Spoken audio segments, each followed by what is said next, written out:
آپ اپنے بچے کو جتنا بڑا آدمی بنانا چاہتے ہیں، امام غزالی بنانا چاہتے ہیں، محمد بن قاسم بنانا چاہتے ہیں، جو بنانا چاہتے ہیں آپ، امام کعبہ بنانا چاہتے ہیں آپ اپنے بچے کو، اس اتنے بڑے آدمی کو دنیا جتنی عزت دیتی ہے آپ ابھی سے اپنے بچے کو وہ عزت دینا شروع کیجئے۔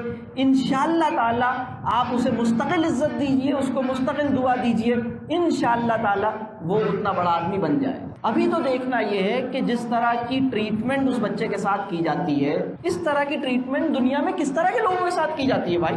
اس طرح کا برتاؤ جو ہم اپنے بچے کے ساتھ کرتے ہیں، اس طرح کا برتاؤ سوسائٹی میں کس طرح کے لوگوں کے ساتھ کیا جاتا ہے۔ خطرہ یہ ہے کہ یہ ویسا بن جائے گا۔ بات میری سمجھ رہے ہیں آپ؟ تو دوسرا پوائنٹ جو میں نے کہا کہ آپ عزت دیجیے، رسپیکٹ دیجیے، غیر مشروط عزت دیجیے۔ نمبر کم ہیں یا زیادہ ہیں، پاس ہوا یا فیل ہوا، بات مانی یا نہیں مانی، عزت دیجیے۔ یہ بہت مشکل کام ہے کہ ایک بچہ بات نہ مانے اور میں عزت دوں۔ میں آپ کو وہ بتا رہا ہوں تاکہ یہ مشکل کام ہے لیکن یہ کرنا ہے، یہ ذمہ داری ہے ہماری۔ یعنی آپ اپنے بچے کو یہ احساس منتقل کیجئے کہ تم جیسے بھی ہو میرے ہو، تم ہار گئے یا جیت گئے تم میرے ہو، تمہارے نمبر کم ہیں یا زیادہ ہیں تم میرے ہو، تم پاس ہوئے یا فیل ہوئے تم ذہین ہو۔ ہر بچے کے اندر اپنے یہ احساس منتقل کیجئے کہ تم میرے ہو۔ ہر بچے کے اندر یہ یقین پیدا ہونا چاہیے کہ میں آپ کا ہوں۔ بعض والدین اتنی نادانی کی بات کر بیٹھتے ہیں کہ وہ اپنے بچے کو کبھی کبھی غصے میں یہ تک بول دیتے ہیں، مجھے لگتا ہے تم تو میری اولاد ہی نہیں، تم میرے بیٹے نہیں ہو،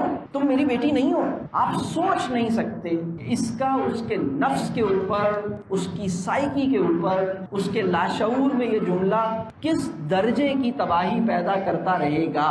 ہمارے والد صاحب نے ہمیں ایک دعا یاد کرا، یہ بھی بہت بچپن میں نے یاد کیا، رب ارحمہما کما ربیانی صغیرا۔ میں پڑھتا تھا والد صاحب کی زندگی میں بھی، والد صاحب کے انتقال کے بعد اور پڑھنے لگا، اللہ سے دعا کرتا تھا۔ ایک دن کیا ہوا، میں ایسے ہی بیٹھا ہوا تھا اور میں اس دعا کے الفاظ، دعا کا ترجمہ بھی میں جانتا تھا، سالوں سے جانتا تھا، لیکن رب کریم نے اس پہ تدبر کی توفیق جو ہے وہ بڑے عرصے کے بعد دی۔ میرے بھی بچے ہو گئے، میری شادی ہو گئی، میری بھی اولاد ہو گئی، میں نے بھی اولاد کو اپنی دعا یاد کرا دی، میں نے بھی چاہا میری اولاد میرے لیے دعا مانگے، انہوں نے مانگی۔ ایک دن میں عجیب احساس میں چلا گیا اور میں یہ دعا میرے ذہن میں آئی، میں نے اس کے لفظ غور کیے اور مجھ پہ ایک عجیب بات کھلی کہ اس دعا کے جو الفاظ اور معنی ہیں ان میں ایک عجیب لاک لگا ہوا ہے، وہ لاک بڑا خطرناک ہے۔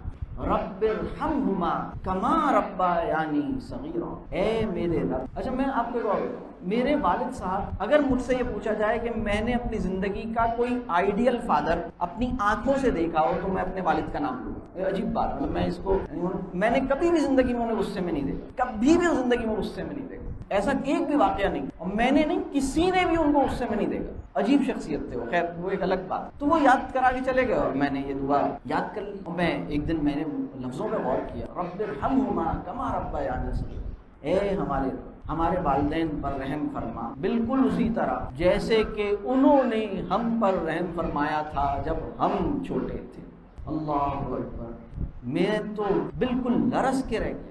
آپ کو سمجھ آیا اس میں لاک کیا لگا ہوا ہے؟ اے ہمارے رب میرے والدین پر رحم فرمائیے بالکل اسی طرح سے جس طرح انہوں نے مجھ پر رحم فرمایا تھا جب میں چھوٹا تھا۔ تو جس طرح ان کے لیے مجھے معاف کرنا آسان نہیں تھا، جس طرح ان کے لیے میری بات پہ درگزر کرنا آسان نہیں تھا، جس طرح انہوں نے میری ہر غلطی کو سب کے سامنے نمایاں کر دیا، جس طرح وہ میرے پیچھے پڑ گئے، تو عجیب بات ہے۔ ہمیں اللہ تعالیٰ سے دعا کرنی چاہیے کہ رب کریم ہمارے والدین سے اگر کوئی کوتاہی ہوئی تو اس کو معاف فرما۔ ہمارا محاسبہ بھی بس اپنی رحمت سے، اپنی کرم سے ہمیں درگزر کر دے۔